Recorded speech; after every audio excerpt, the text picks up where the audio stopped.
Attention. Je vous le dis que le professeur est très bien préparé. Il est très bien préparé pour vous accompagner, pour vous soutenir. Il vous a dit qu'il ne va pas vous trahir. Si vous vous levez, vous allez le trouver debout. Parce qu'il a dit qu'il est debout. Donc, levez-vous. Levez-vous pour vous retrouver. Parce que c'est vous le problème. C'est vous le problème. C'est le peuple qui a un problème et pas le professeur. C'est le peuple qui est malade. C'est le peuple qui ne sait pas. C'est le peuple qui ne ressent pas les souffrances. Parce que je pense que si le peuple réagissait normalement, on n'en serait même pas arrivé là. Dès le 5, les gens allaient réagir. Moi, je vous dis que j'ai eu mal quand j'ai déposé ce courrier et que le 5, ils n'ont pas réagi. J'ai compris que là où on est, il n'y a plus rien à faire que la rue. Il n'y a rien à faire. Pour moi, là, il n'y a pas élection. Et je suis sûr que même notre collectif des enfants des martyrs, le 12, là, il n'y a rien comme élection. Voilà ce que je pouvais dire. Je ne vais pas rester longtemps. Ceux qui peuvent intervenir, interviennent. Mais voilà ce que je vous dis. Merci, maman. Vous allez tous applaudir en commun pour notre brave maman avant qu'on ne poursuive quoi que ce soit, sinon j'arrête le live. Donc on va désactiver les microphones et taper des mains. C'est obligatoire. La personne qui ne tape pas descend.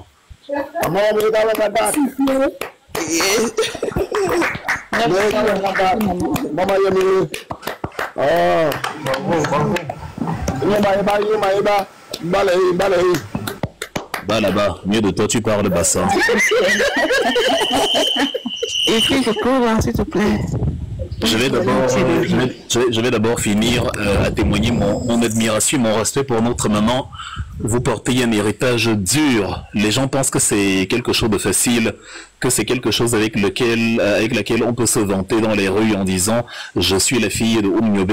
Les gens ne savent pas qu'au contraire, ça a été tellement dur, ça a été tellement compliqué, ça a été un nom tellement difficile à porter, vous avez dû vous cacher, vous avez dû vous protéger, vous avez dû faire au profil bas raser les murs, parce que le gang de Yaoundé voulait en découdre non seulement avec les héros principaux, mais en plus avec l'entourage. Donc vraiment pour la vie que vous avez dû mener dans la situation qui est la vôtre, je vous adresse mes plus profondes considération, mon plus profond respect. Je pense que c'est le cas de tous ceux qui nous suivent aujourd'hui. Vous honorez notre panel en venant. J'avais prévu fermer il y a longtemps.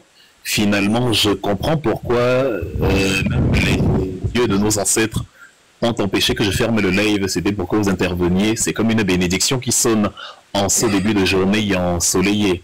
Nous vous témoignons toute notre force et il n'y a pas de plus grand héros au Cameroun que Ruben Oumniobe. Je l'ai toujours dit, je ne le dis pas parce que vous êtes là, je le dis toujours. Ceux qui me suivent le savent. J'ai toujours dit, depuis la mort d'Ernest Wangé, il n'y a pas eu de plus grand Camerounais que Ernest Wangé. Et je dis, dans toute l'histoire du Cameroun, il n'y a pas eu de plus grand Camerounais que Ruben Oumniobe. Donc, parler avec vous qui êtes la réminiscence de son combat, c'est un honneur absolu. On est très heureux de vous avoir aujourd'hui. Ça ne souffre de rien. Voilà. Mal qui voudrait manger. Je peux avoir s'il te plaît. Oui. Les gars, vos vieux cadeaux là, envoyez la maman Françoise rapidement. Je n'ai pas de temps à perdre. C'est quoi ça? 3000, vous êtes fous. S'il te plaît. Au-delà de 5 pour laisser colonel monter, il voudrait parler. Bonjour, Wilfried, excuse-moi, est-ce que maman Françoise peut nous parler de ce qui se passe le 13 septembre? Parce que je voulais parler. Voilà, alors, elle va parler. Il y a une commémoration qui est prévue. Bonjour, le 13, je suis au four et au moulin pour cette journée. Bien, nous sommes, enfin, parce que pour l'instant, je suis le seul enfant ici au Cameroun. Ma soeur est née en France. Pour le 13, nous sommes accompagnés par un groupe de jeunes citoyens pour la protection des mémoires au Cameroun, dont le CPMC, qui accompagnait maman chaque 13 pour le recueillement à la tombe. Donc c'est le même groupe avec lequel je serai à Ezeka dès 10 heures. Bon, il y a un culte d'action de grâce pour le repos de son âme. Et puis, on fait une parade dans la ville pour un défilé jusqu'au cimetière où il a été enterré à un cimetière vulgaire. Donc, à partir du cimetière, nous allons envoyer un message fort à notre gouvernement pour notre mécontentement. Nous avons écrit une lettre au président Paul Biya qui sera lue ce jour et adressé une lettre au président Macron. Nous avons des inquiétudes pour après le 12 parce que nous, comme le professeur a dit, il n'y a pas une raison que le peuple camerounais saigne après que nos parents ont saigné. Il faut une transition libre. Nous avons demandé les élections libres et transparentes, ce qui devrait être fait. Il faut passer à la 3e République. Il faudrait que ces gens comprennent que contre vent et marée, la 3e République se pointe à l'horizon. Et nous disons non à toutes ces manœuvres. Donc nous allons le dire officiellement le 11 dans une conférence de presse dont tous les enfants seront là, les enfants Wandi, les enfants Osende, moi-même, le neveu de Mounier et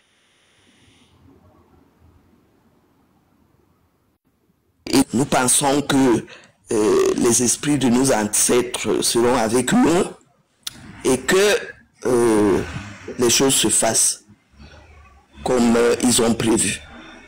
Donc voilà un peu ce qu'on a prévu ce jour-là. D'accord, maman. Voilà. Et pour tous ceux qui souhaitent participer, qui souhaitent s'impliquer, comment ça se passe? Participation physique, il faut aller à Ezeka. D'accord. Bon, participation matérielle, il faut contacter GES qui a toutes les références. Si quelqu'un voudrait participer, je ne sais pas, financièrement, vous voyez GES pour le soutien. Mais c'est ouvert pour que tout le monde, nous voulons être tous là-bas pour dire non à la mascarade électorale qui arrive. Super. Et nous sommes de tout cœur avec tous les combattants. Nous sommes de tout cœur avec le professeur. Et nous voulons que le pays traverse cet épisode sans effusion de sang. Qu'on libère le peuple. Parce que nos parents ont saigné dur pour ça. Voilà notre message pour le 13.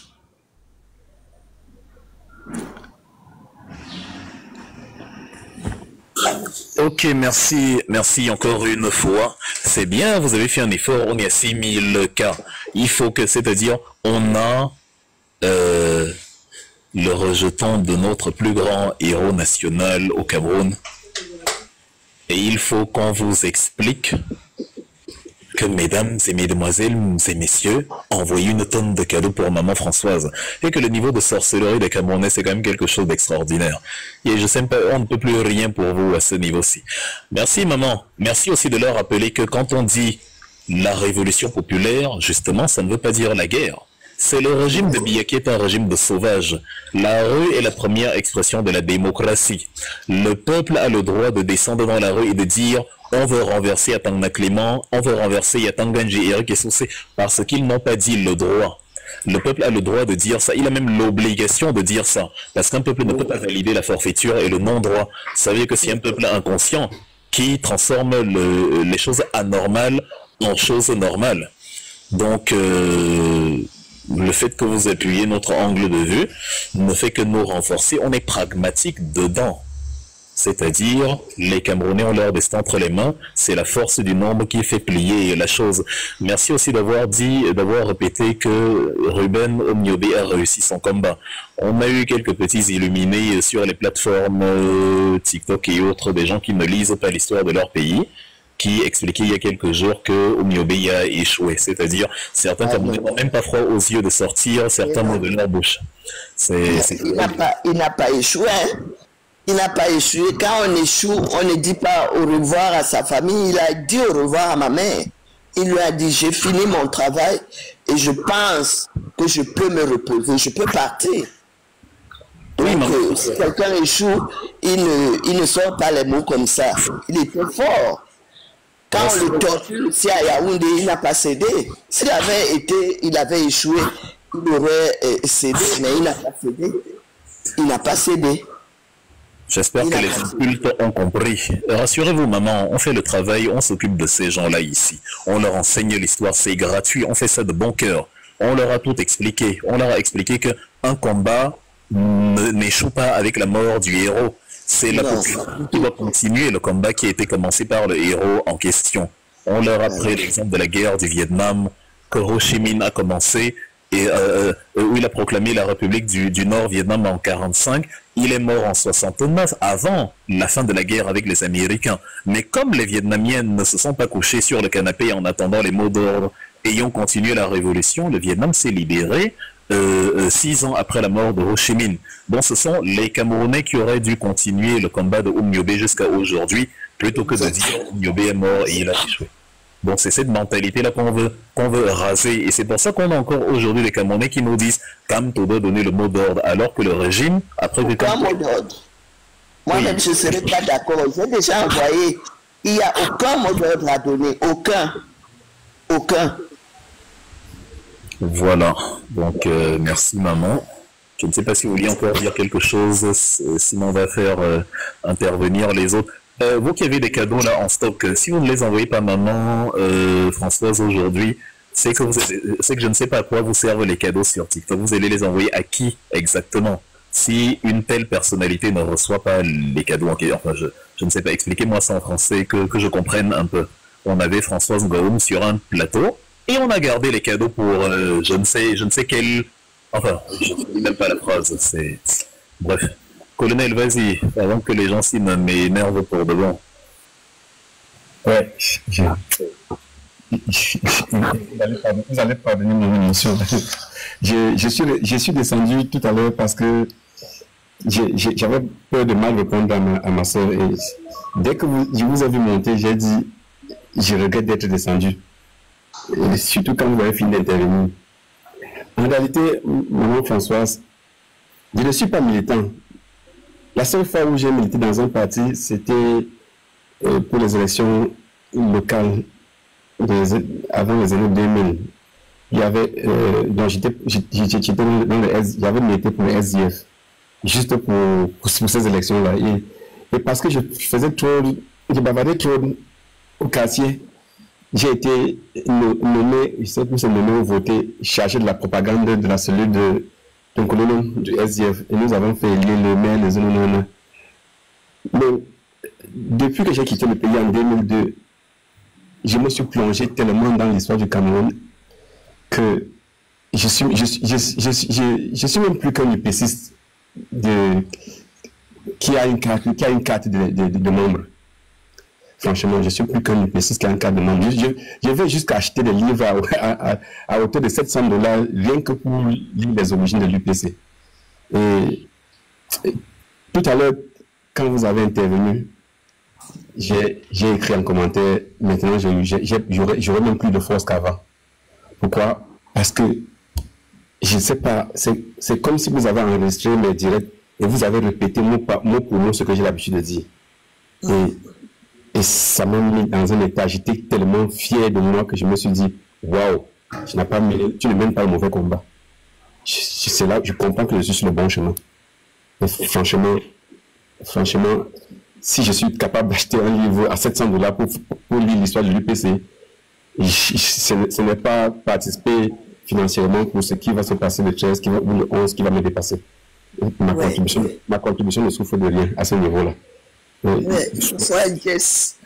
Jess a mon numéro Orange Money. Oui. Elle me l'a donné. Je vais lui appeler. Donc, nous vous encourageons et nous sommes avec vous dans ce combat-là. Et comme j'ai dit, sur plusieurs de mes panels, le pouvoir reviendra aux nationalistes. Parce que le pouvoir avait été donné aux mains des antinationalistes. Ce pouvoir reviendra aux mains des nationalistes. Si ce n'est pas Maurice Kamto, ce sera un autre, mais ce sera un nationaliste. Et c'est seulement à ce moment-là que le Cameroun sera indépendant. Il faut que le Camerounais le sache. C'est ce que je voulais dire. Merci beaucoup. Merci Kolo, superbe conclusion. Ça c'est un réveil à ceux qui disent le pouvoir doit retourner au nord. C'est pas question de nord-sud. Les indépendantistes ont été éliminés par le pouvoir du nord. Donc on veut un leader nationaliste d'où qu'il vienne. Si c'est Maurice Kamto qui est là, il faut que ce soit lui. Si c'est quelqu'un d'autre après lui, il faut que ce soit lui. Un leader nationaliste, indépendantiste, car le Cameroun n'a jamais été indépendant. C'était un piège organisé par la France pour discréditer le combat de Félix Foumier et autres. Pierre Messmer le dit lui-même de sa bouche. Allez lire l'histoire.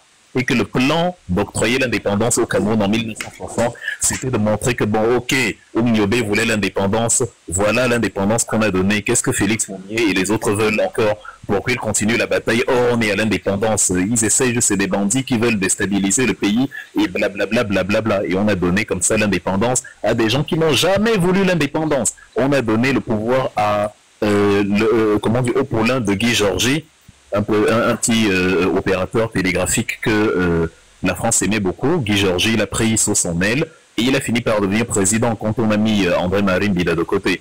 Et après, c'est le petit homosexuel, là, lui, Paul Ojola. Dieu seul sait ce qu'il a fait avec Paul Biya dans les 4 murs en France avant de l'envoyer au pays. C'est lui que Ojola envoie au pays avec lettre recommandée pour Aïdjo que tiens, voici mon petit Chinba ici, là, voici mon Bongoro que je t'envoie, occupe-toi bien de lui, c'est un petit gars gentil. On l'appelait ici même mademoiselle, mais ne le dit à personne, donc tiens, récupère-le là-bas et tout. Pendant que ceux qui voulaient l'indépendance, les vrais héros, les fortes têtes, les gens qui disaient que, ah non, on ne va pas laisser la France nous marcher dessus, on veut la vraie indépendance, la même que la France elle-même a réclamé contre l'occupant allemand. Cela, on leur a dit, vous n'aurez jamais l'indépendance. Et ça a toujours été comme ça. La différence entre le Cameroun et l'Algérie se trouve à ce niveau. En Algérie, ce sont les leaders du FLN, dont les indépendantistes qui ont obtenu le pouvoir. C'est pour ça que l'Algérie est sortie du franc CFA 1 an et demi seulement après son indépendance, après les accords d'Évian du 18 mars 62 qui mettent fin à la guerre d'Algérie. L'Algérie sort de votre histoire de franc CFA en janvier 64 et ils amorcent leur voie vers l'autonomie. Ça peut avoir des défauts, ça peut avoir, mais c'est pas notre problème. Ils sont indépendants. Tout pays a des problèmes internes. Ce qui compte, c'est d'être indépendant, d'être dans l'autodétermination. Donc c'est ça là, la même réalité que nous souhaitons pour notre pays, le Cameroun. Je ne regrette pas d'avoir prolongé le live, maman Françoise. Vraiment heureux que vous soyez venu. C'est une vraie bénédiction pour ce live-ci. Car cela me tienne... Bon, on va laisser... Ouais, Maglister, toi tu peux parler 5 minutes un jour. Est-ce que c'est même possible? Je vais t'en mettre 10. Toi tu as crié comme un sorcier, comme du Christ. Voilà. On va faire comment? Oh, Maître Splinter, même à décraser mon ego. Ouais. Maître Splinter, est-ce que tu me le permets? Ouais, parle-y donc. Oh, maman Françoise. Oui. Encore merci de verser sur nous de l'eau bénite, de déverser sur nous les glaçons de rafraîchissement. Parce que maman Françoise, je t'assure que le poulailler cognitif dans lequel certaines personnes bien missionnées ont choisi de nous embarquer a créé de nombreuses distensions. Mais le véritable peuple de Moïse est resté toujours concentré. N'a jamais tâtonné, n'a jamais dandiné, n'a jamais tergiversé. Le plus triste, c'est que ça vient d'en haut. D'en haut, ceux qui tâtonnent sont ceux qui viennent d'en haut. Mais nous avons toujours tenu à une certaine rectitude. Parce qu'un peuple qui ne s'exprime pas est un peuple amorphe, un peuple inexistant. Maman Françoise, les discours résonnants, percutants de Oumniobé aux Nations Unies hantent encore ma mémoire. S'agissant du droit à l'indépendance, du droit à l'inclusion sociale, de l'instrumentalisation du peuple par le tribalisme. En clair, de la médiocratie gouvernementale comme système de caporalisation des ressources publiques. Aujourd'hui, ce panel a permis de rappeler ipso facto, de rappeler de manière claire et certaine qu'il est interdit de procéder à une délégation ou à un transfert malsain de responsabilité souveraine à un candidat quelconque. Il est interdit par lâcheté, par hypocrisie, par tétanisation, par résignation, des populations communautaires de transférer justement leur lâcheté et leur vilainie sur la posture d'un seul homme. Nous avons souvent l'habitude de le dire, la souveraineté, c'est vous, c'est moi.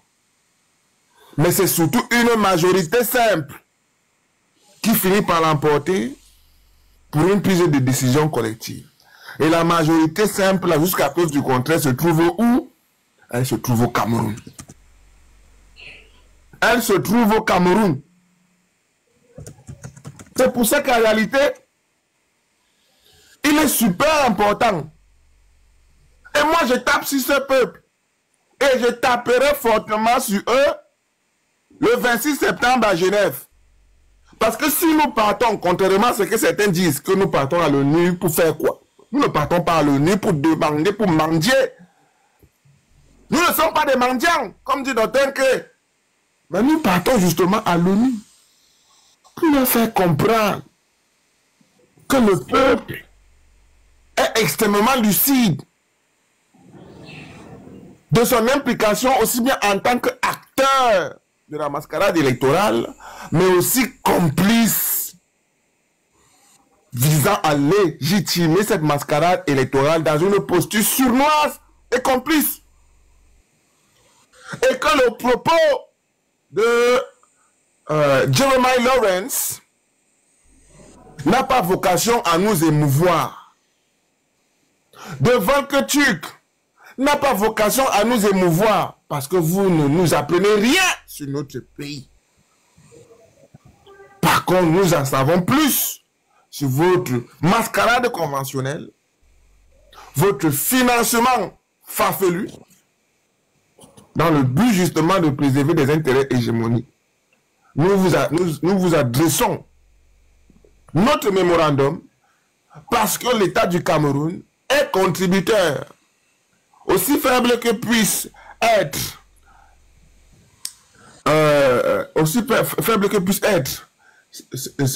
cette quote-part de contribution dans le budget des Nations Unies. Ça nous donne le droit, l'obligation de mettre l'ONU devant ses responsabilités. Par la même occasion, dans la perspective de créer un électrochoc de prise de conscience qui motive l'action des Camerounais, à savoir l'étincelle que personne ne peut prédire ici, mais dont on souhaite vivement la concrétisation, nous allons nous adresser à ces populations communautaires dont la psychologie électorale, la psychologie comportementale a été d'accepter la mise à mort. Accepter la mise à mort de la candidature de la souveraineté populaire. il y a différentes manières de cautionner une mise à mort, une mascarade, une forfaiture.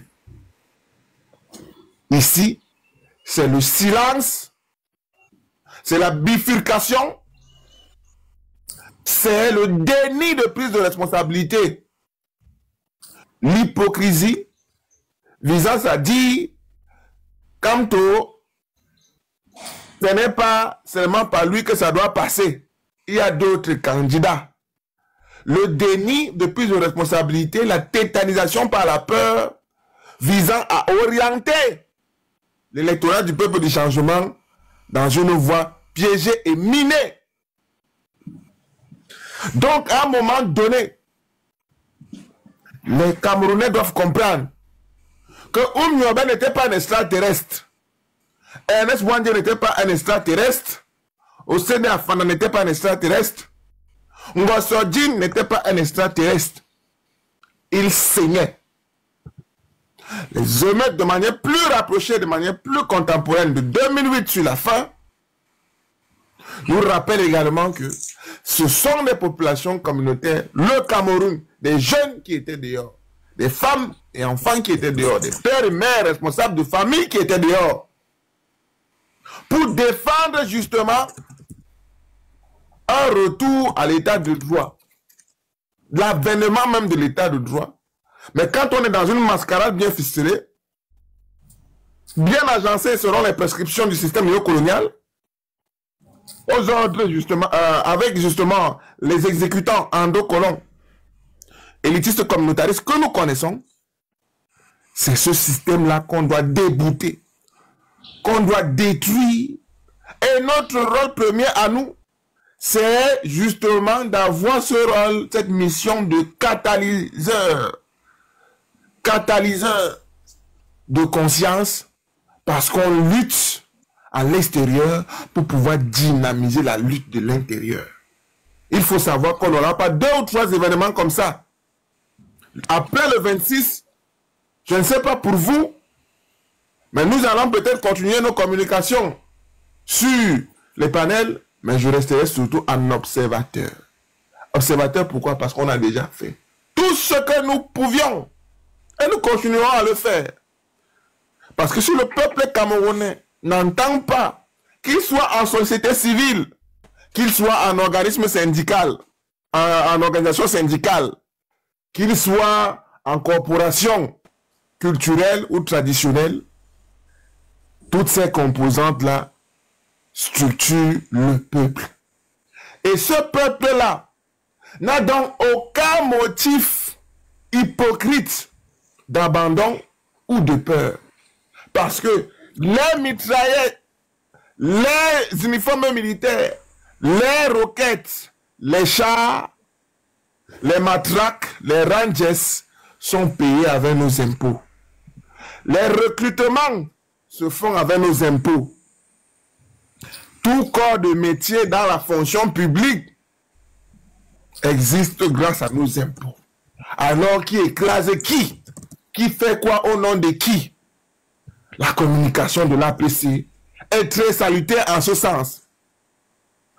Il faut une démarche inclusive et en phase. Je dis bien en phase. Regardez bien les dernières phrases de la communication de l'APC. En phase avec le respect de l'intérêt général et les aspirations du peuple.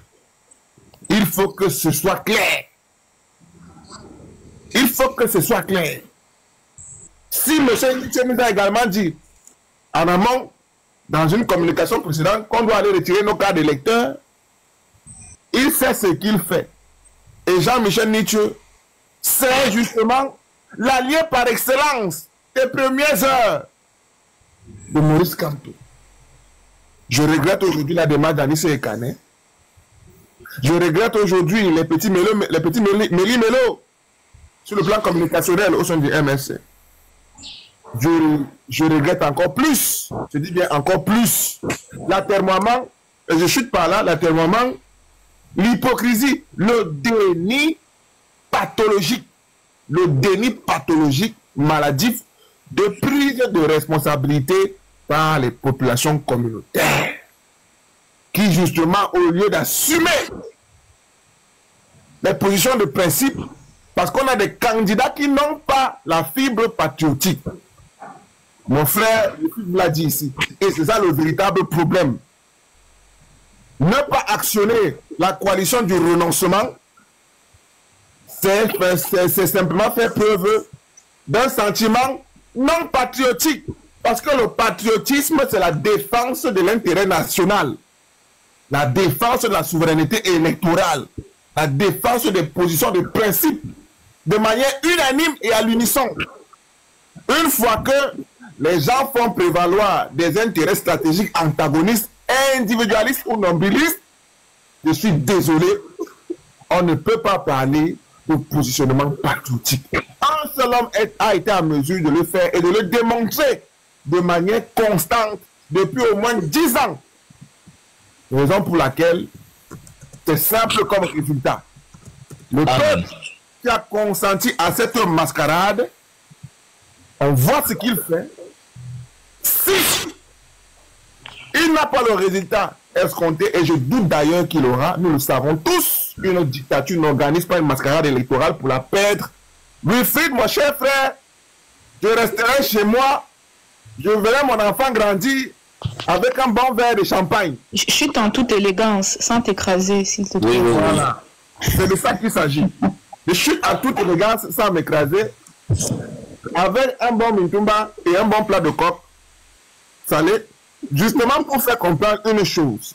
Le coq salé, celui se raconte même quoi? Tu veux quoi avec le coq salé? La vérité dans le coq sucré, mon ami. Non, mon ami, c'est le coq salé, c'est ça la meilleure. Je suis pas là pour débattre, ma blister, c'est le coq sucré. Ça s'arrête ici. Ne fais pas une tête de sur le panier.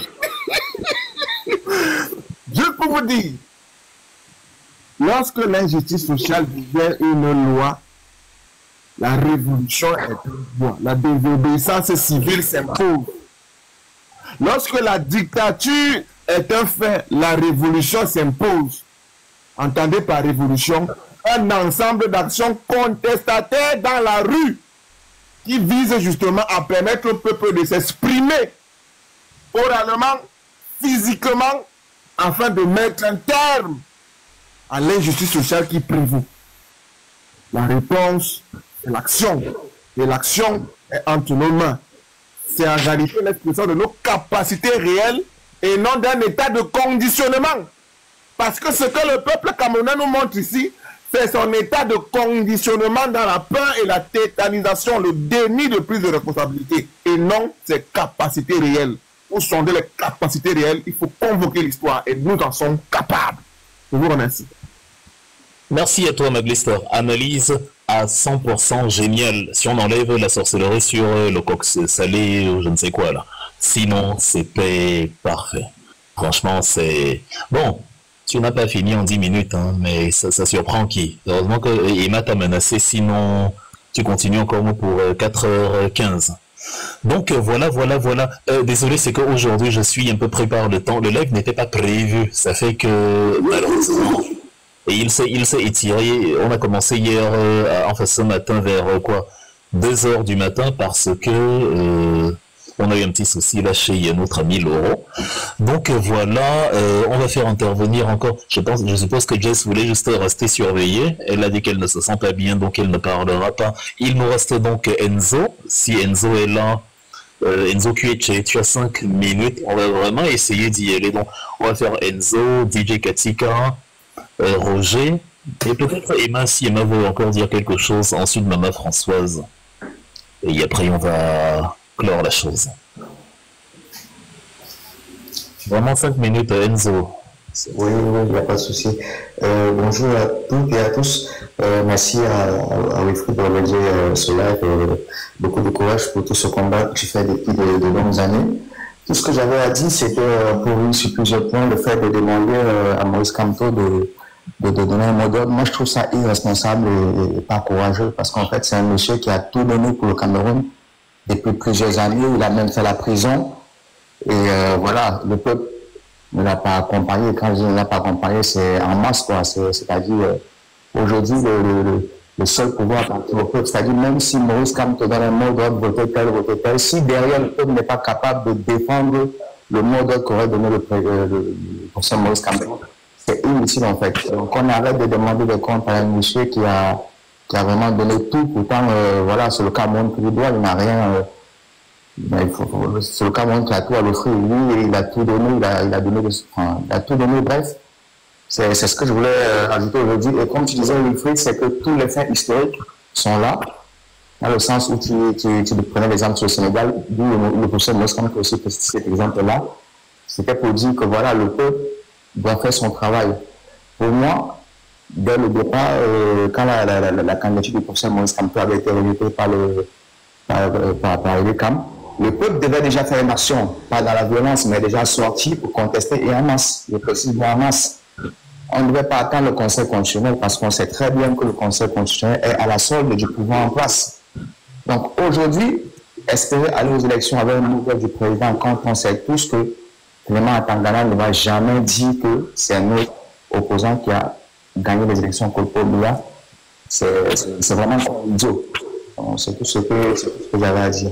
Merci, bon courage encore et bonne journée à tout le monde.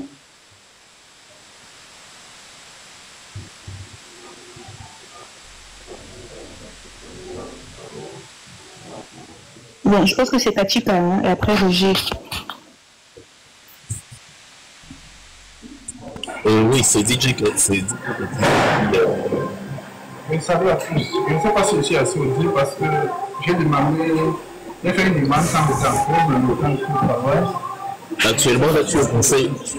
C'est compliqué de t'entendre. Je pense que tu es au conseil parce que dans la plénière, il y a des gros bruits derrière toi. Là, c'est très dur de t'entendre. Bon, attends, j'essaie un peu de fuir. Je pousse un peu. S'il te plaît, si tu peux juste un peu sortir du oui, maintenant c'est la personne que c'est étendre un peu long. Comme si étendre le. Là, tu es un vrai DJ, hein, parce que c'est comme en discothèque, là, le père. La musique, parce que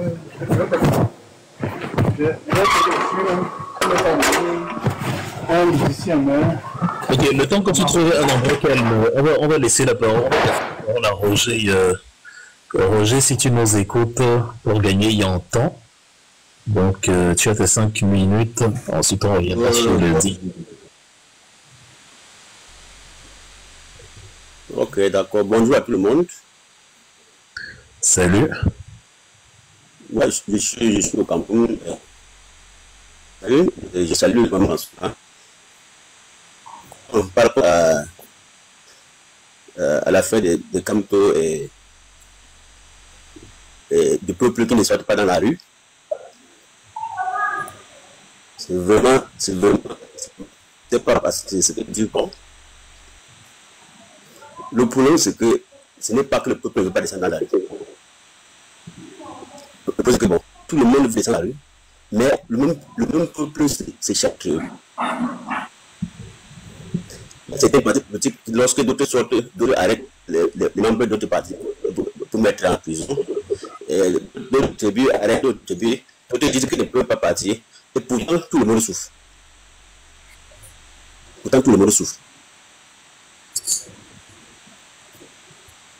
Les gens paient, je paie. Mon père est maquisant. Je ne vois pas. Il a perdu plusieurs enfants. Aujourd'hui, nous continuons le pas. Mais on est taxé d'enfants de tels. D'autres sont assis chez eux, d'autres se fait fusiller dessus, se fait tout. Mais pourtant, le Cameroun, tout le monde est en train de souffrir. Je pense que pour résoudre ce problème, tout le peuple devait s'investir dedans. Ce n'est pas une affaire de quelques personnes. Vraiment, c'est ma première fois d'intervenir dans un live parce que ça fait tellement mal ici. Là. En tout cas, je vous remercie beaucoup. Ok, merci Roger. Merci Roger, merci pour ton intervention. C'était court, c'était bref, c'était concis. Donc on va prendre congé de toi. On va revenir à notre cher DJ Katika. Alors DJ Katika, comment va la boîte de nuit? Elle a finalement fermé. Oui, c'est ça. Je sais que la boîte ne ferme pas. Il y a des gens qui viennent. Là, tu es dans l'isoloir, on dirait. Bon, vas-y. Comme ça.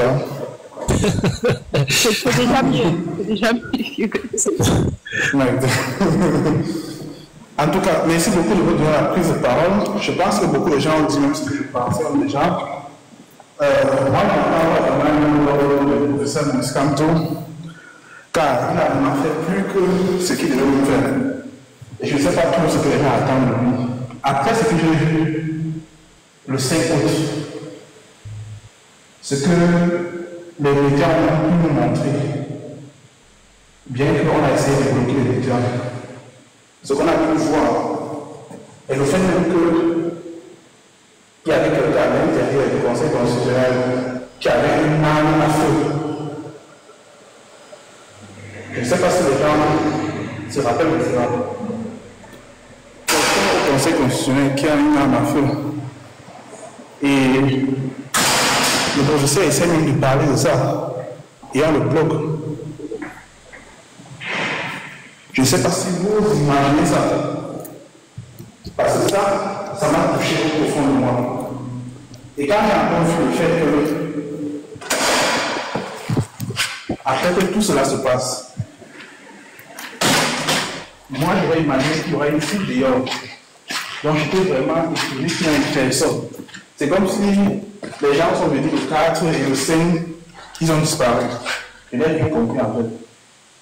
Et je me pose pour la question, qu'est-ce qu'il faut en plus sur ce peuple pour qu'ils se mettent dehors, pour qu'ils disent que assez c'est assez, trop c'est trop. Qu'est-ce qu'on a besoin de faire de plus? Est-ce qu'on doit commencer à insulter les Camerounais?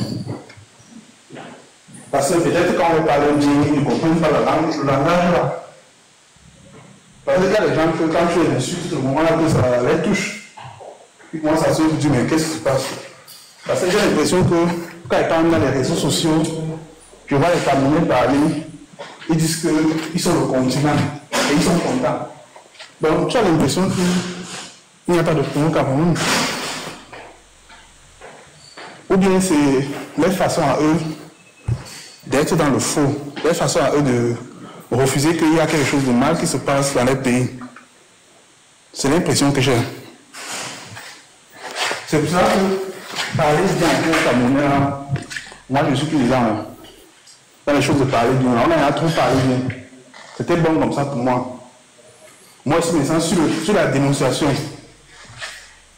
je suis maintenant on ne parle plus des choses bien. Tout le monde au Cameroun connaît que ça ne va pas. Tu n'as pas besoin de venir expliquer encore quoi à quelqu'un. Tu n'as pas besoin de venir dire quelque chose à quelqu'un. Il connaît déjà que ça ne va pas. Donc maintenant, c'est le moment de faire les stratégies.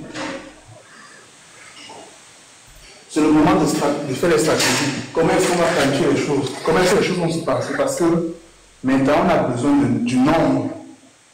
On n'a pas besoin de quelques personnes. Parce que ce qu'on a arrêté au Conseil constitutionnel, il n'était pas assez nombreux. On a besoin au moins de 1 million. 1 million, on va les mettre dans quelle prison? Donc, on a besoin de stratégie. Et il y a des gens qui ont créé les groupes. Il faut commencer à faire des stratégies. Qui ont suivi qu'il y a les opérations Caillou. Pour ceux qui ont peur, pour ceux qui ne veulent pas sortir. Je ne sais pas s'il y a besoin d'expliquer ça, mais il y a déjà des stratégies. Il y a d'autres qui sont encore même plus que cela. J'ai des stratégies à moi personnelles que je ne peux pas faire. Non, attends, Katika, est-ce que tu peux rester en un seul endroit? Parce qu'on est quand même, tu vois, ça doit rester professionnel. Si en même temps que tu parles, tu es en train de travailler, avec tout le respect que j'ai pour ton travail, ça rend le truc un peu difficilement audible. Parce qu'il y a des endroits où on t'entend mieux, d'autres endroits un peu moins. Tu es en déplacement. Comme tu n'as que 5 minutes, je ne sais pas, est-ce que tu peux faire une parenthèse de 5 minutes? Parce que les gens ont du mal à t'entendre et certains sont partis parce que pour les oreilles, c'est un peu chaud. Ou alors, est-ce qu'on peut ajourner, de toute façon, comme ma page, mon panel TikTok semble fonctionner à nouveau, le blocus semble être un peu moins dur qu'avant. Aujourd'hui, on a eu 500 personnes, c'est la moitié de ce qu'on a d'habitude, mais c'est déjà mieux que les 120 personnes que j'ai eues pendant près d'1 mois et demi. Donc, on va essayer de rouvrir un panel d'ici demain et voir ce que ça donne. Comme ça, tu reviens et tu pourras t'exprimer.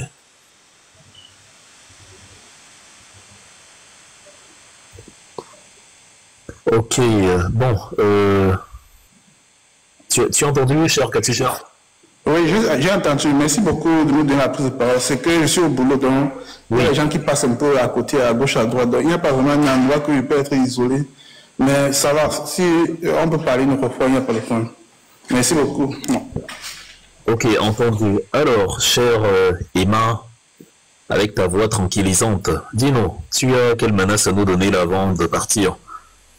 Moi, je ne menace plus sur les lives, hein, c'est en face à face. Donc, venez à Genève, on se tape, octogone, tout ce que vous voulez. Et même si tu es sage, cache-toi, parce qu'à Genève, on va régler ça dans une rue sombre. Moi-même, je te piège, ça ne souffre pas. Dans une rue très sombre, il y aura pas de... Voilà. Quand la police va arriver le matin, moi, je suis pas responsable des causes je ne veux pas qu'on m'arrête. C'est le médecin légiste qui va régler cette histoire. Moi, je veux prévenir. Je ne veux pas qu'on... Si vous me voyez en train de me bagarrer, je ne veux pas qu'on m'arrête. Donc, venez assister à la baston du siècle. Ça fait depuis Regard Social, Canal 2 n'a plus de nouvelles épisodes, Juminto et tout ça va se passer. Quand on parle sur les panels, vous pensez que... En tout cas, Wilfried, rendez-vous le 26. Tous ceux qui veulent voir Wilfried se faire taper. Il n'y a pas de problème. Venez avec vos caméras, venez. On va faire ça bien.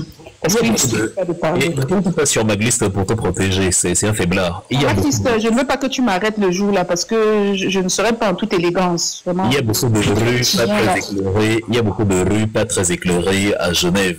Moi, c'est tout ce que je peux dire ici. Le reste appartient aux médecins légistes et à la police criminelle. Sinon, ça ne me concerne pas. Et je précise qu'il y a la belge, enfin pas la même baston, parce que la baston de Wilfried, c'est unique, mais il y a d'autres mobilisations qui sont prévues à New York et à Montréal. Donc, la personne qui est plus proche de Montréal, il va, la personne qui est plus proche de New York, il va, mais la personne qui veut vraiment assister à quelque chose de fatal vient à Genève le 26 septembre dès 13h. Chacun se munit d'une pancarte, d'un drapeau du Cameroun. Vous vous habillez comme vous voulez. Si vous avez même peur que quelqu'un comme moi vous voyez vous tape, vous mettez un chapeau, des lunettes de soleil, un masque. Toujours est-il qu'on doit être nombreux pour s'indigner collectivement, pour dénoncer, pour décrier ce qui est en train de se passer, cette mascarade électorale. L'heure est à l'action. La personne qui ne sera ni à Genève, ni à New York, ni à Montréal, vraiment, on pourra reprogrammer encore une bagarre au Cameroun ou n'importe où. L'heure est à l'action et les initiatives sont en train de naître, sont en train de prendre forme, que tout le monde s'en saisisse. Nul n'a le monopole de l'initiative ou de la révolution ou de quoi que ce soit. Il n'y a pas de boulot, il n'y a pas de je ne sais pas quoi. Que chacun prenne sa responsabilité et fasse sa part. Pas comme jamais, mais sa part. S-A, espace P-A-R-T. Merci beaucoup. Vous voyez comment il m'a pris un exemple sur Jamel. Non, vous êtes témoin. En tout cas, moi, je sais même pas mon problème. Donc, alors, Jess ne va certainement pas parler. Maman Françoise, tu as un dernier mot pour nous? On va fermer le live. Je ne sais pas si tu as un dernier message, un dernier... Oui, franchement, je voudrais dire ici aux Camerounais de ne pas se sentir seul, parce que j'ai l'impression que les gens se sentent seuls. Bon, c'est ça l'événement de 2025. C'est que la responsabilité revient au peuple. La responsabilité vous revient de dire non à ce qui se prépare. Parce que c'est clôturé. C'est ça qui va se passer. Donc il revient de dire maintenant non. Il n'y a aucune révolution au monde sans histoire. Il n'y a aucune. Et vous êtes en train de lutter contre un système Et tout le monde sait ce que c'est le changement d'un système. Il y a eu l'Afrique du Sud, quand il fallait dégager l'apartheid, je pense que tout le monde a vu ce que c'était. On a un système au Cameroun qui doit être dégagé. Donc ce n'est pas une facilité. Il faut se préparer à ce que le combat ne soit pas facile. C'est au peuple de se défendre. C'est à nous de dire non. C'est à nous d'orienter, de dire ce que nous ressentons. Parce que c'est ça qu'on ressent. C'est ça que nous vivons. Et c'est ce que nous disons, non, nous ne voulons plus. Nos parents ont prévu ce temps. Nos parents ont dit qu'à un certain moment, il faudrait passer à autre chose. Et il faut passer à autre chose. Donc, je pense que le peuple doit se lever. Le peuple doit se mettre debout. Nous devons nous défendre pour passer à autre chose. Et c'est possible de passer à un nouveau Cameroun. C'est possible. Donc, voilà ce que je peux dire. Merci maman, on retient de ce que tu as dit que c'est possible. Je vais terminer ce live comme je l'ai commencé en vidéo, afin que nul n'en ignore. Nous, on assume nos propos, on assume nos visages, on assume nos affirmations. C'est ça la vérité, c'est ça la conscience politique. Ah ouais, je porte le maillot du Real Madrid, un club qui gagne toujours. La Champions League à l'appel, je sais qu'il n'y a pas il y a un club là que je ne peux pas mentionner, sinon les fans du Barça ne vont pas apprécier ce que je vais dire. Donc du coup, dans le sillage des victoires du Real Madrid, le MRC, ou du moins le peuple du changement, les acteurs de la Renaissance ont prévu de gagner ce combat. Maman Françoise vient de nous dire tout à l'heure que le combat n'est pas facile, le combat a un prix, le combat se paye, c'est pas évident, c'est compliqué. On n'obtient pas de grands résultats sans grands sacrifices, ça n'existe pas. Ruben Oumniobé a payé de sa vie. On a envoyé le prêtre M. Mongo venir intervenir auprès de Oumniobé pour l'acheter, pour le corrompre, pour voilà, lui offrir des compromis et tout ça. Oumniobé a dit à Aïdjo que je veux l'indépendance véritable sous la gouvernance des indépendantistes, c'est-à-dire nous ou rien. Donc ne me perds pas le temps avec des propositions sans que ni tête. Alors que tu sais, le combat de grande envergure que moi j'ai à mener, ce n'est pas un combat pour mon estomac, ce n'est pas un combat pour ma joie personnelle, ce n'est pas un combat pour mon loisir privé, c'est un combat pour le Cameroun, le vrai. C'est-à-dire celui qui va déterminer quel est son avenir, ce qu'on appelle l'autodétermination, ce qu'on appelle l'autonomie, ce qu'on appelle la liberté véritable. Félix Momier y a payé de sa vie. Félix Momier avait tout le loisir de vivre une vie aisée, de fuir les problèmes. Il était à Genève, c'est une très belle ville. Genève, c'est un village hyper luxueux et ça n'a pas commencé hier. En 1960, c'était déjà une très belle ville. Donc Oumniobé pouvait rester là-bas, vivre sa vie. Il avait de l'argent, il y avait de belles femmes, mais il a dit, je vais rentrer. Je viens ici pour, apprêter du matériel pour rentrer, continuer la lutte au Cameroun. Il s'est mouillé justement, il s'est mis dans un inconfort, il est sorti de sa situation de confort, de sa zone de confort pour justement militer pour l'état de droit au Cameroun. Et après lui, Osembe Yafana, qui a eu le premier docteur en philosophie, en économie, pardon, au Cameroun, il est arrivé, il pouvait dire, bon, on est indépendant depuis plusieurs années, moi je suis un docteur en économie, je peux enseigner l'économie, d'autant plus que les gens disent que Aïdjo a eu de bons résultats économiques. Mais non, il est entré dans le maquis. Or, il avait des lunettes, il était myope. C'était pas quelqu'un qui, à la base, avait une constitution militaire ou une identité militaire intrinsèque. Non. Mais il s'est mouillé, il est allé dans le maquis, il s'est mis dans un inconfort pour que vous ayez le soupçon de liberté que vous avez aujourd'hui. Et après lui, le camarade Émile, Monsieur Ernest Wangui, avec de jeunes hommes, de jeunes personnes comme Raphaël Fauting, des gens qui n'étaient vraiment pas vieux, des Gabriel Tabeu, alias Wambo, le courant, des Mathieu Njasep et consorts, des gens qui ont été molestés, brutalisés, condamnés pour certains à la peine capitale, pour d'autres à la peine d'emprisonnement. Or, ils auraient pu mettre tout ça de côté. C'était un moniteur académique, parce que Ernest Wangui et à l'époque, les enseignants, ça ne courait pas les rues, donc c'était quelqu'un dont on avait besoin. Il aurait pu se dire, je vais rester mon petit enseignant des écoles, de temps en temps je vais aller en France, je vais voyager, je vais, voilà, me constituer une petite vie avec ma femme, mes enfants et tout. Mais il s'est mouillé. Donc sortez de votre tête de l'idéologie selon laquelle la révolution pour vous sera facile.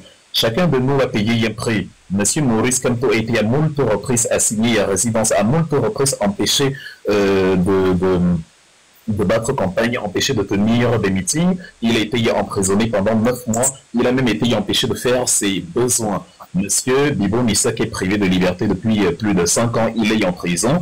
Valsero, Wilfried Ekanga, bref, les gens ont payé un prix. Soit ils sont en exil et ne peuvent pas rentrer au pays, soit ils sont en prison et sont privés de liberté. Certains ont même perdu la vie. Je pense à Rodrigue Ndagueo, qui est mort en prison parce qu'on l'a mis dans une cellule insalubre pleine de choléra. On ne l'a pas soigné conformément à la brutalité de la répression et des conditions dans lesquelles il se trouvait. Monsieur Sylvain Sop est mort dans des conditions bizarres d'une fracture au bras. Au Cameroun, on meurt parce qu'on a le bras fracturé. Et voilà la réalité de votre cher et beau pays dont l'État est censé être debout.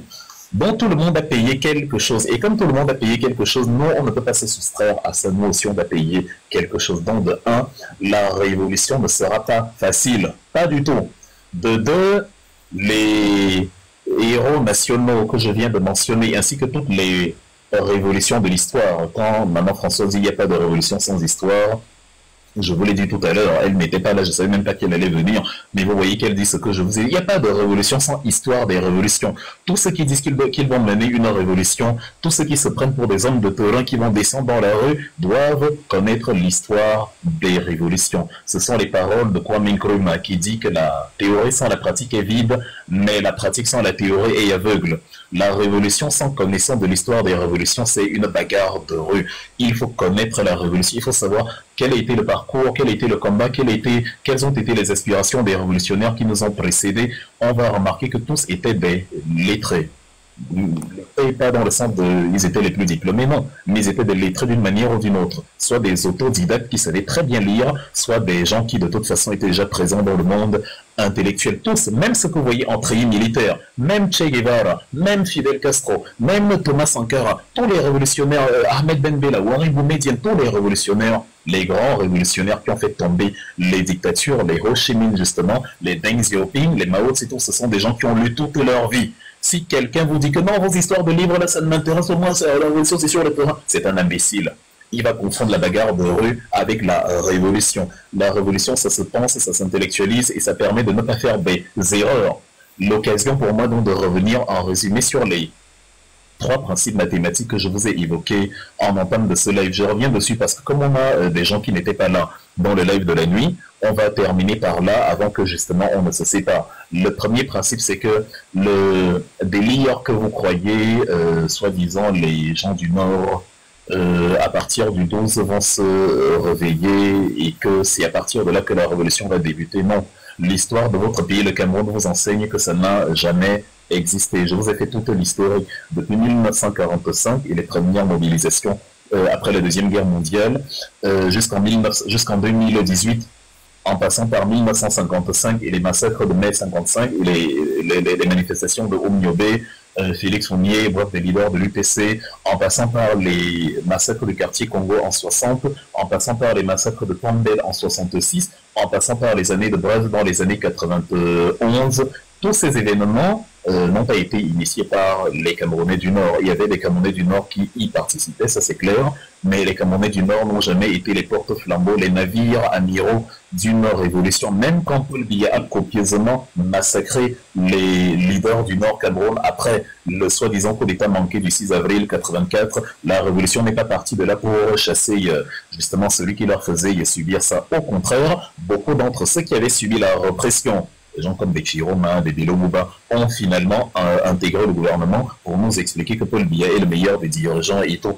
À la différence de Maurice Kamto qui est entré pour défendre l'État du Cameroun dans un contentieux territorial bilatéral entre 2 nations auprès de la Cour internationale de justice. Chiroma, Bilo Mouba sont allés au gouvernement pour nous chanter les louanges du chef, pour remercier celui qui les avait mis là, un peu comme Atambana Clément. Donc on n'a pas dans l'histoire du Cameroun, même la crise de 2008, qui est, comme j'ai dit, la conséquence de la crise financière, qui a d'ailleurs embrasé le monde entier, parce qu'elle a même commencé l'année d'avant, et après il y a eu le fameux événement de la crise des subprimes, les 2 grandes banques américaines, Lehman Brothers et d'autres qui ont failli même s'effondrer, comme JP Morgan, mais elles ont été sauvées par le gouvernement américain, à cause d'un principe qu'on appelle dans le monde de la finance TINA.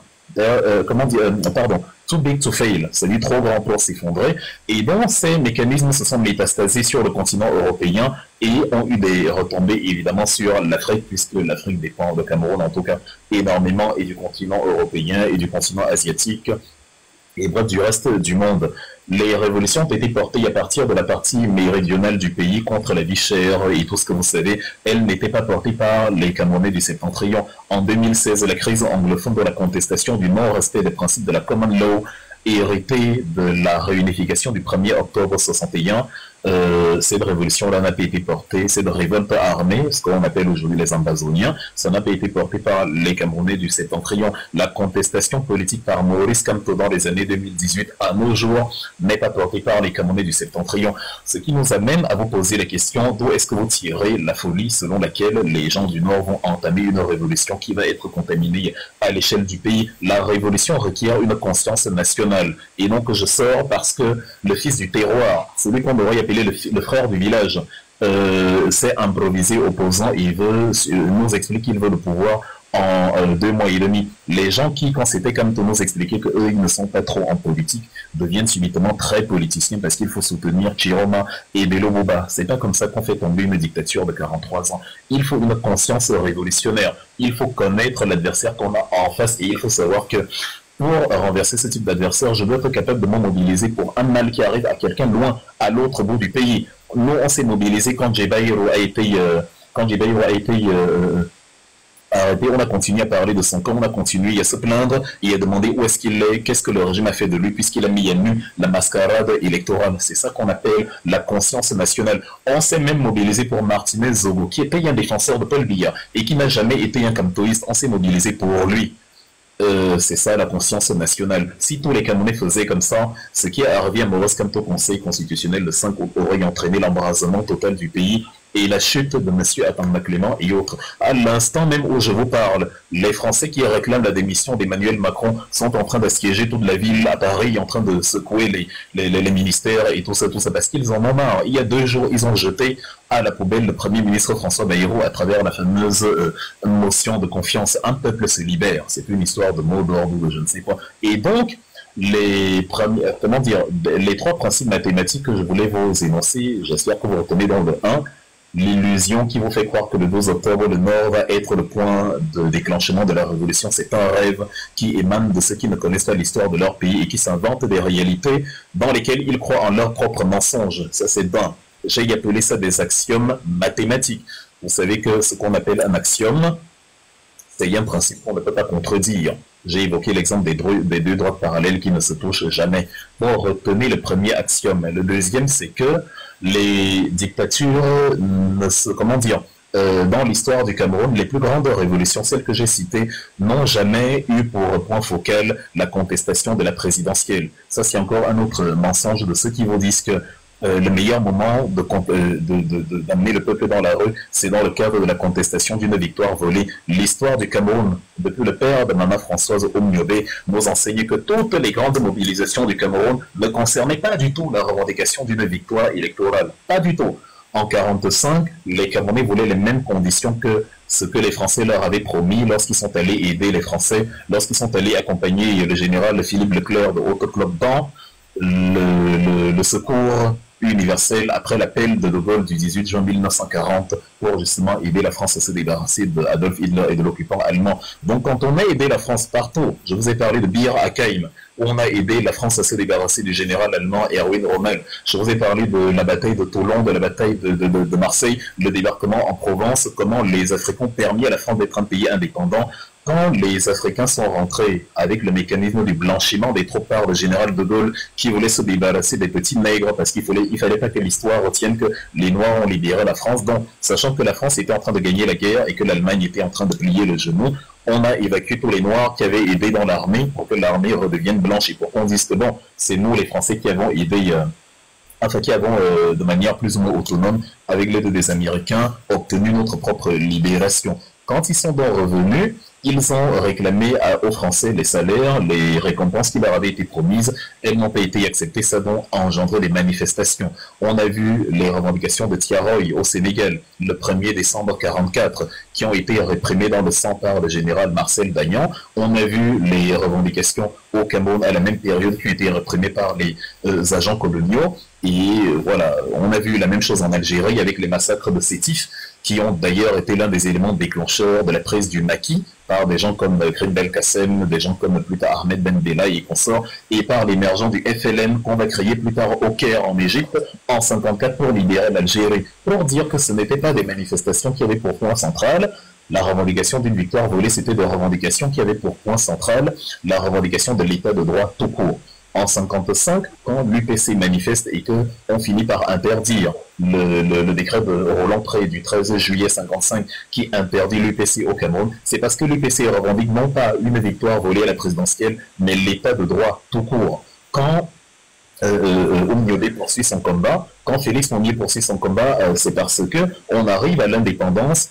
Mais ceux qui ont éliminé Oumniobé ne sont pas arrêtés, ne sont pas jugés, ne sont pas condamnés, et l'indépendance en fait n'est qu'une indépendance en papier mâché qui n'est absolument pas réelle. C'est ça qui met, qui nourrit la détermination de Félix Mounier qui continue de se battre pour, une fois encore, l'état de droit et l'indépendance véritable, et non pour une victoire volée. Ce sera la même chose pour Hossein Diafana jusqu'à sa mort en mars 1966, ce sera la même chose pour Monsieur Ernest Fondé jusqu'à sa mort en janvier 1971, ce sera la même chose pour tous ceux qui vont les accompagner dans ce combat, Martin Sigad, Mathieu Ndjasep, Paul Momo, Gabriel Tabeur, Raphaël Foti et autres. Ce n'était pas la revendication d'une victoire volée. Quand on a eu les revendications des années 91, je vous ai démontré comment les revendications se sont passées avant l'élection de 92.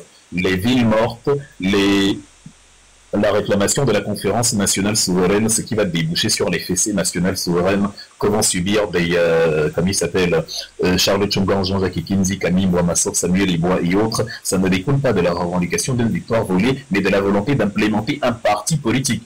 Monsieur Bello Mobakou voulait soutenir aujourd'hui, informer le régime de Yaoundé du fait que Anissé Ekane et son groupe voulaient créer un parti politique. Ça lui a attiré les bonnes grâces du régime, ça lui a permis de retourner d'exil et d'avoir un bon poste au gouvernement. Il a été déjà, entre autres, le premier ministre de Paul Biya.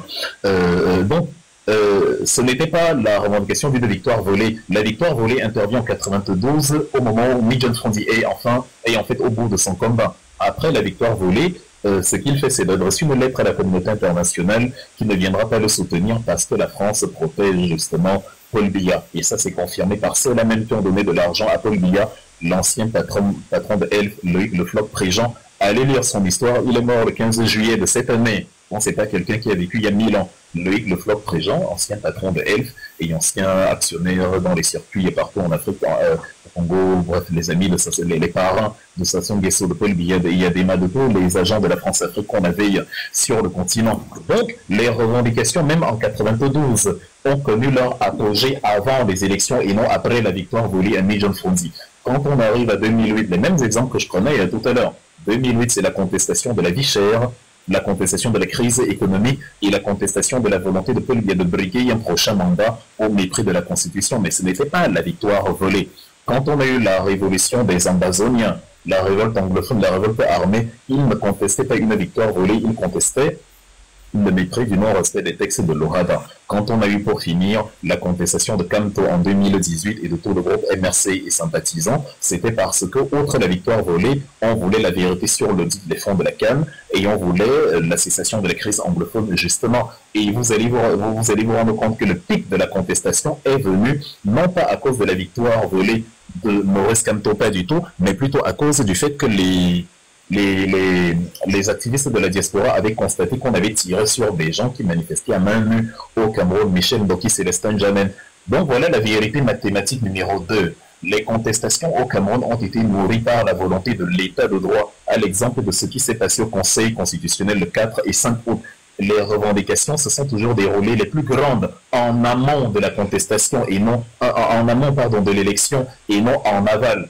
Aujourd'hui, des gens qui ne connaissent rien à l'histoire politique de notre pays Pas tous, hein. Il y en a qui, au moins, ont la grandeur de vous expliquer, mais beaucoup parlent sans savoir de quoi ils parlent, vous donnent l'impression que les élections, la victoire volée des élections, c'est le meilleur carburant pour contester une élection. Je veux bien, mais je vous ai dit, je vous ai présenté des faits. Dans le cas du Cameroun, ce n'est pas du tout ce qui s'est passé. Sauf si quelqu'un a des cas où il y a eu des révolutions plus grandes que celles que je viens d'évoquer, celles au pluriel, et qui avaient pour motif la contestation d'une victoire volée. Je n'ai pas de souvenir. Et ça ne va pas arriver en 2025 pour Issa Chiroma Bakary, qui félicitait encore Paul Biya d'être comme le soleil et je ne sais quoi, il y a à peine quelques semaines, qui était encore un biéiste convaincu en début d'année, et qui lui-même vous a dit que lui, il est devenu candidat à la présidentielle parce que Paul Biya ne gouverne plus, il ne voit plus Paul Biya. Donc lui, il se dit que vous connaissiez un révolutionnaire dans le carburant de la révolution, c'est qu'il ne voyait plus celui qu'il est en train de combattre maintenant. Mais c'est dingue. Les révolutions viennent toujours de la désapprobation de promesses non tenues et de la constatation du non-droit ambiant. En Algérie, on remarque que la France n'applique pas les lois. Au Sénégal, vous avez des gens qui s'opposent à Senghor comme Mamadou Dia parce qu'ils se rendent compte que la France n'applique pas les lois. Au Burkina Faso, vous avez quelqu'un comme Sankara qui se rend compte que les Jean-Baptiste Ouédraogo, les Saïd Zerbo, les Aboubakar Sangoulé, la Minzana et tout, ce sont des pions de la France-Afrique et que bon, il faut un autre son de cloche, il faut une indépendance. Au Mali, vous avez Modibo Keïta qui se rend compte que bon, des gens comme Moussa Traoré, s'ils viennent au pouvoir, ce sont des gens que la France est pilote, dont il faut amener le Mali vers la souveraineté. Et c'est pour ça qu'il prend le pouvoir. Vous avez au Cameroun Ernest Wandier Omniobé qui se rendent compte qu'on n'est pas indépendant et il faut l'indépendance véritable. C'est pour ça qu'il mène la révolution. Je ne connais pas un révolutionnaire dans le carburant de la révolution. Je ne voyais plus le chef dont j'ai décidé de mener la révolution contre le chef parce que je ne le voyais plus. C'est la folie. Il faut tirer des leçons de votre histoire, savoir ce que l'histoire vous enseigne et y avoir un comportement qui s'imprègne de ce que l'histoire vous enseigne. Et non vous faire du blabla dans vos têtes avec une histoire parallèle qui n'est pas du tout celle de notre pays. Donc, la troisième axiome mathématique pour finir, la troisième réalité mathématique incontestable, c'est le fait que les dictatures ne partent pas par les urnes. Donc, vous voyez que tous les axiomes se rejoignent. Vous qui avez en tête que le 12, on va renverser Paul Biya, vous rêvez. Si Kamto est allé dans cette élection, c'était le test ultime. Ce n'est pas parce qu'il ignorait que Paul Biya fraude les élections et qu'on ne peut pas gagner par la voie électorale. C'est parce qu'on voulait réactualiser la constatation du non-droit. Parce que si on avait dit maintenant que bon, on ne part pas à cette élection, vous nous auriez dit que mais pourquoi vous refusez le jeu politique? Vous avez un parti politique qui a des élus, vous avez un parti même qui peut vous investir, donc allez-y. C'est d'ailleurs ce que les biéistes nous ont dit. Vous aviez un parti politique, vous avez des possibilités, comme peut être candidat indépendant, il peut être investi par un parti politique. On a dit oui, on y va. On a donc essayé le mandat représentatif avec l'article 15. Ils ont piétiné, ils ont dit que si ça essaye, ils ne vont pas accepter. On a essayé donc l'investiture par un parti politique conformément à l'article 121. Ils ont dit on ne prend pas. On a après essayé le recours conformément justement à l'article 4, alinéa 1. On voulait que si Atama Clément refuse, qu'il motive, qu'il explique la décision avec preuve à l'appui. Il a entériné sa décision sans rien expliquer, sans rien justifier et sans égard à nos preuves. Donc, maintenant, le débat est clos comme Atama Clément lui-même il dit. On a présenté la réalité selon laquelle c'est le non-droit au Cameroun. C'est ça qui nous amène donc à vous dire aujourd'hui que finalement, ce n'est pas comme si on n'a pas essayé. Quand on vous dit que les dictatures ne passent pas par les urnes, on a essayé. Paul Biya a évincé son opposant le plus dangereux. À partir de là, vous perdez votre temps en allant aux élections. Si les autres opposants étaient dangereux, il aurait fait la même chose. La même chose. On n'a pas évincé un concurrent dangereux pour laisser d'autres concurrents dangereux. C'est de la folie de penser ça. Donc les dictatures ne partent pas par les urnes. Les dictateurs meurent au pouvoir. J'avais pris dans la conférence que j'ai donnée à Mons, en Belgique, il y a quelques jours. D'ailleurs, je vous invite à une conférence à Liège. Papa Batsour sera là. On repart en Belgique d'ailleurs samedi là, qui vient quel jour samedi le 13, le 12, bref c'est samedi, dans 5 jours, une conférence à Liège. Je vais mettre le flyer sur mon TikTok, vous allez lire. Oui, donc là, lors de la conférence de Mons, toujours en Belgique, vendredi et samedi dernier, j'expliquais justement que les gens qui pensaient que monsieur Akere Mouna était dans les Sbrouf et qu'il voulait réinstaller Paul Biya à travers le mécanisme de la vice-présidence, c'était des naïfs. Je vous avais dit, j'avais fait une vidéo avant pour vous expliquer que non, vous vous trompez. Il ne va pas. Ce n'est pas pour que le Conseil constitutionnel valide le rejet de Paul Biya et qu'après on instaure un vice-président. Non, c'est méconnaître l'histoire de notre pays que de penser ça. Et vous avez vu le jour même, parce que j'ai fait la conférence le matin, le jour même, vous vous êtes rendu compte que, effectivement, la requête d'Akirimuna a été rejetée parce que la dictature ne part jamais volontairement. Il faut oublier. Vous avez vu ça où un dictateur se lève et dit « Oh, je pars ». Monsieur Faure Gnassingbé Eyadema, le père de l'autre, le père d'Étienne Eyadema Gnassingbé, celui que la France a installé là après qu'il a assassiné Sylvanus Olympio en 63 et que son beau-frère a pris le pouvoir jusqu'en 72. Monsieur Étienne Eyadema Gnassingbé est décédé. En 2005, son fils a pris le pouvoir et depuis, pour faire semblant qu'il ne briguait pas un prochain mandat et tout, il s'est arrangé et a créé un poste de président du Conseil des ministres, un peu comme la France sous la 4e République. Et donc aujourd'hui, ils vont dire, bon, je vais démissionner, je ne serai plus président, je suis maintenant, enfin je vais finir mon mandat de président, je suis maintenant à la tête du Conseil des ministres, il y a un président de la République. Sauf qu'il s'est arrangé à ce que le président de la République n'ait des pouvoirs que symboliques. Et le vrai tenant de l'exécutif, c'est le président, justement, du, comment ça s'appelle, du Conseil des ministres, c'est-à-dire lui. Vous avez en Guinée-Conakry, pardon, en Guinée, comment ça s'appelle, en Guinée équatoriale, M. Théodore Nguema Obiang, le seul dirigeant au monde qui est au pouvoir depuis plus longtemps que Obiang, parce que lui c'est 79 carrément, lui, il a décidé que son fils sera le vice-président. Donc, déjà, il refuse de mourir parce qu'il est très vieux, il va mourir dans 10 ans quand il aura 2000 ans, et c'est son fils qui va prendre le pouvoir, dont la dynastie va continuer, parce que le dictateur de son nom ne va pas lâcher le pouvoir.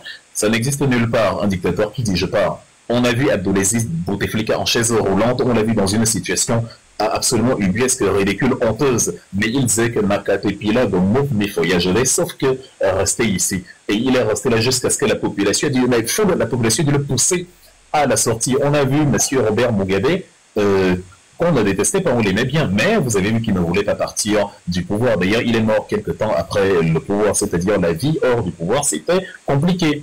Les dictatures ne partent pas volontairement, on les chasse. Et donc, on a vu, comment dire, Macky Sall. Le Sénégal est un peu différent, c'est une semi-démocratie. Enfin, c'est une démocratie à 90% quand même, donnons à César ce qui est à César. Macky Sall et Abdoulaye Wade sont parmi les mauvais élèves qui avaient des attitudes assez inacceptables. Bon, Senghor aussi à l'époque, lors de la crise avec Mamadou Dia justement, parce qu'il voulait protéger les intérêts de la France-Afrique et que Mamadou Dia était un indépendantiste convaincu, dont la France a aidé Senghor à se débarrasser de lui, dans une crise politique qui a secoué le Sénégal en 62. Mais sinon voilà, Macky Sall, après son deuxième mandat, voulait se pérenniser au pouvoir. Il a essayé de créer une nouvelle clause qui lui permettait d'obtenir un moratoire de 6 mois et de proroger son mandat à la présidentielle, au point où il a éliminé 50 Sénégalais juste pour se maintenir au pouvoir. N'eût été le dynamisme du président du Conseil constitutionnel, notre cher Badio Camara, à qui je rends hommage, le président de la Cour constitutionnelle au Sénégal, qui a invalidé la décision de Macky Sall. Le Sénégal serait actuellement un champ de ruines s'ils avaient des idiots comme Adam Clément, des gens comme ça, qui ont oublié le sens de la République et qui protègent plutôt les intérêts d'un individu. Donc, les dictatures ne partent pas par les urnes. Et le dernier exemple que j'avais mentionné qui donnait l'impression qu'un dictateur voulait partir, c'était la Gambie de Yahya Jammeh. Yahya Jammeh nous a surpris en disant que lui, il accepte qu'il a perdu les élections. Quelques jours plus tard, même pas quelques heures plus tard, le lendemain, après avoir dit que oui, j'ai perdu les élections, il rappelle à Adama Barrow en lui disant que non, le père, je n'ai pas perdu les élections, je m'étais trompé, il essaye de se maintenir au pouvoir.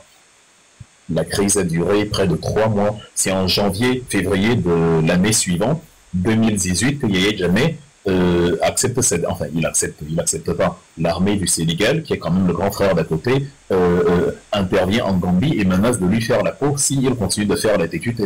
C'est qu'il a chassé de la Gambie. Les dictatures ne partent pas du pouvoir. Je pense que les trois...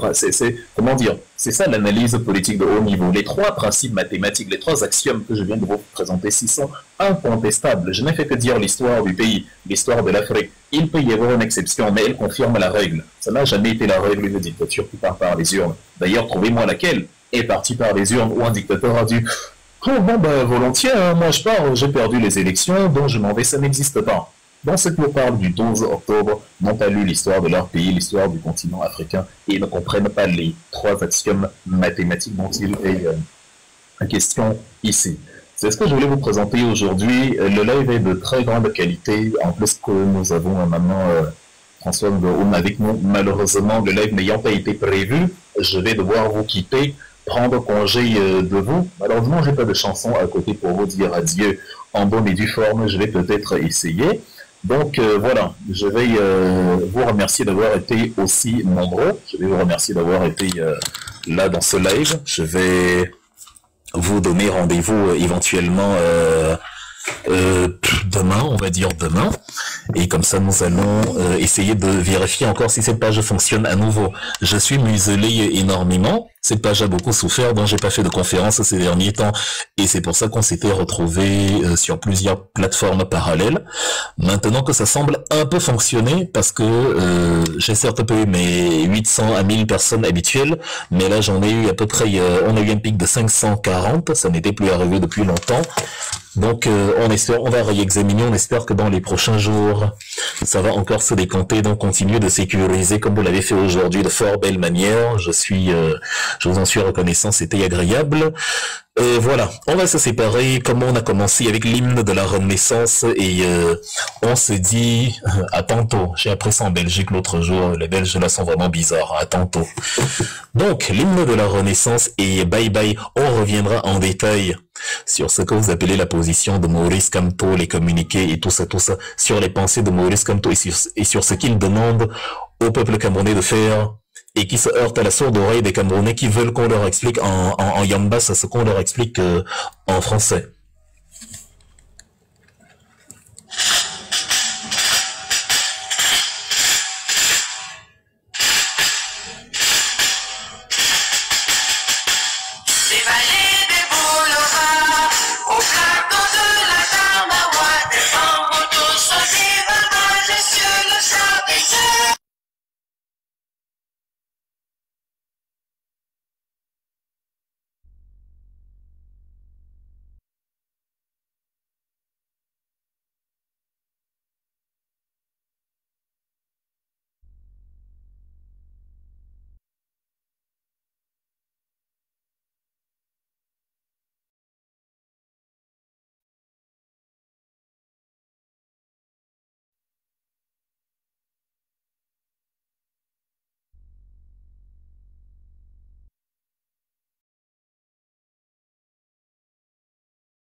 Ensemble, prenons